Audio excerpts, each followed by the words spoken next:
Welcome to Mr. Golf, and today we're going to be discussing the golf grip and its role in the golf swing. Let's firstly look at the left hand screen, and as we grip the golf club in our left hand, we'll place the grip and run it just above our fingers through here. If we take a look now on the right hand screen, we'll see how the left hand actually sits onto the golf club. We'll see that we can visually see two knuckles in the left hand, and we'll see how the thumb fits onto the golf shaft through here. Now let's put on the left hand screen here how the grip looks with the right hand on it, and we'll see the left hand sits on the golf club, the right hand will connect to the left hand, and we'll see the V will point to our right shoulder. Now the golf grip has a direct influence on the club face, and the club face is probably the biggest controlling factor of the flight and the direction of the golf ball.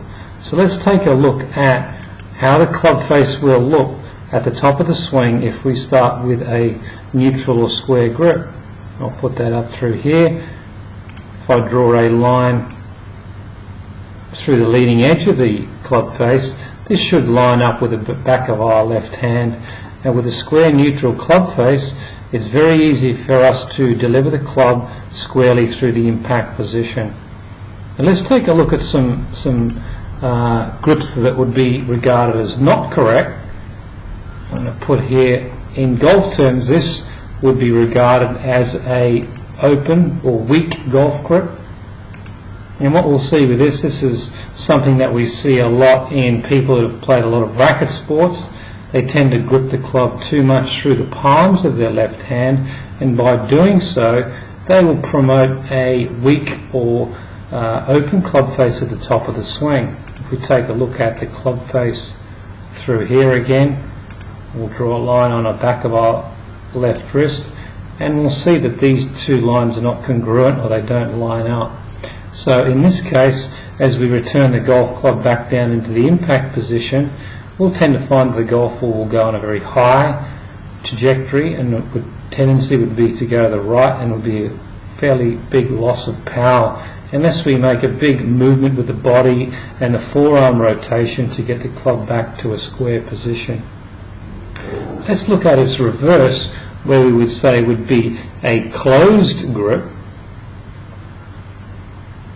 And we'll see on the left hand screen here, as we look at this, we'll see that we can see now 4 knuckles on the left hand, 2, 3, 4, and we'll see how the right hand sits on the golf club. It tends to sit too far underneath, and we can visually see the golf grip in between the hands. Now I'll put on the right hand screen what would be regarded as a correct grip, and we can see the big difference of these two golf grips. Now a strong left hand grip will promote a closed club face at the top of the golf swing. So let's put that on, and we can start to see what actually happens to the club face when we don't grip the club correctly. Once again, we'll draw a line through the back of our left hand, and we'll draw a line on the leading edge of the club face, and we can see how these lines once again don't line up, and with a strong left hand grip and a closed club face at the top of the swing, we'll find that the golf ball will tend to go on a low trajectory and will predominantly go to the left. Let's compare this to a square club face at the top of the swing, and we can see the difference.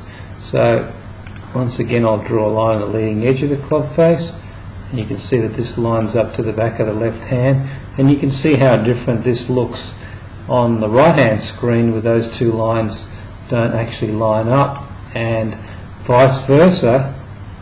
We'll look at the open club face. We'll draw a line on the back of the left hand, and we'll draw a line on the leading edge.